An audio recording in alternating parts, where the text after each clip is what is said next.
On Tuesday, former President Donald Trump announced that he is the target of a third criminal indictment.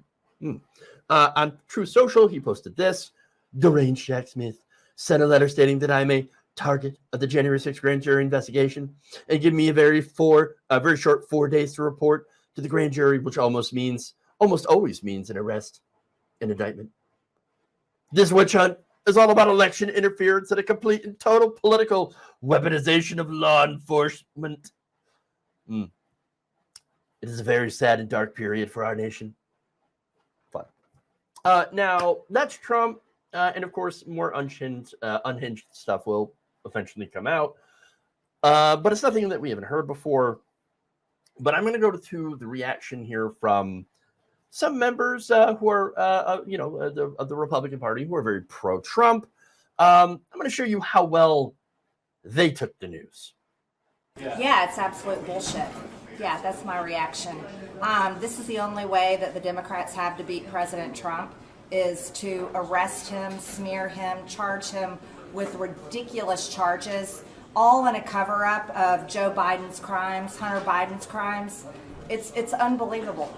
Well, I guess under a Biden administration, Biden America, you'd expect this. If you notice recently, President Trump went up in the polls and was actually surpassing President Biden for re-election. So what do they do now? Weaponize government to go after their number one opponent. Here we go again. You see the president's polls are like really just blasting off into space.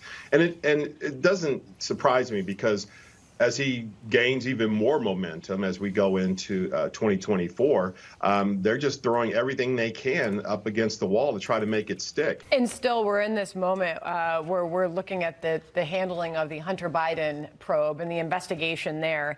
And James Comer's still at it. Jim Jordan on the Ingram angle last night on that said that these two whistleblowers have been nothing but credible. Hunter Biden. Oh, it all comes back to Hunter Biden. That's the real issue.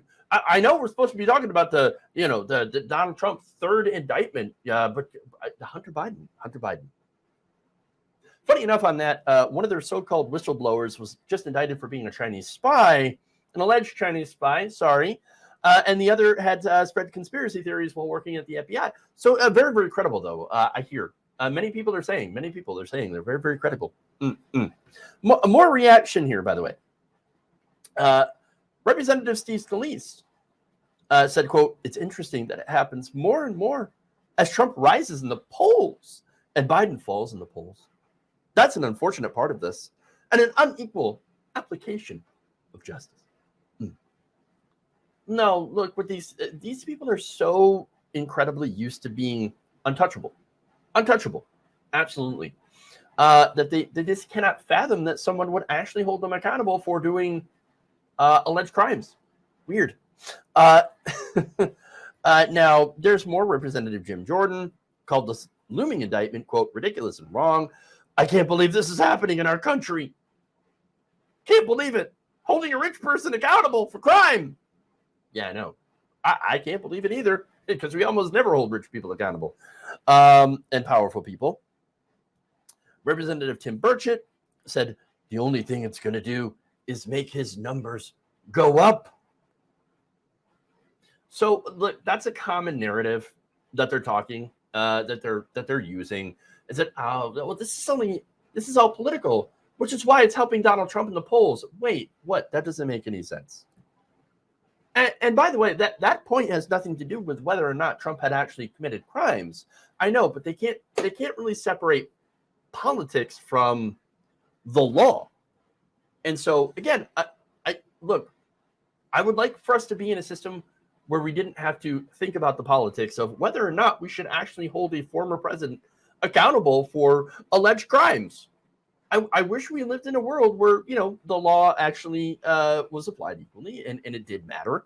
But apparently it does not, at least not at this moment, because what we have are politicians saying we should worry about more about the politics than actually, preventing somebody, from getting away with trying to essentially overthrow the country to keep his own power. There's more. Okay, that was all the quotes, actually. But look, they use that, excuse, and then they also call it a witch hunt, say it's, again, it's all political, and say it will help Trump anyway, but will it? Well, let's look at the polls. According to a July 6th Politico Ipsos poll, half of Republican respondents said a conviction on the documents case or the Manhattan DA case had no impact on how they would view his campaign, while 41% of all respondents said that a conviction in either would make them less likely to support the former president. So I guess when it comes to Republicans, half of them said, we don't care if Donald Trump's a criminal. We'll still vote for him anyway. Oh, we don't care. Now, of course, if you're only relying on Republican voters to win an election, okay, sure, I guess that position would make sense. But once you get out of a Republican primary, you also have to, appeal to people in a general election. And that might be difficult if you're a convicted criminal. Look, there's nothing in the law that says that you can't run as a convicted criminal, as we're probably very likely to find out. But still, they're saying, we don't care about the law. We don't care about law and order. And that's unfortunately the truth of it. And they will spin it however they're going to spin it, that this is, fake charges, witch hunt, et cetera, et cetera. They seem to be finding a lot of witches. And again, by the way, that poll doesn't even cover, this new upcoming indictment with all the other stuff, the fake electors and the stuff that I had already mentioned. But again, it doesn't really matter because at this point, I don't really see anything that's going to change a lot of these Republicans' minds. Right? Will they vote for Donald Trump if he's sitting in a prison cell? And I hate to say it, but yeah, they probably will.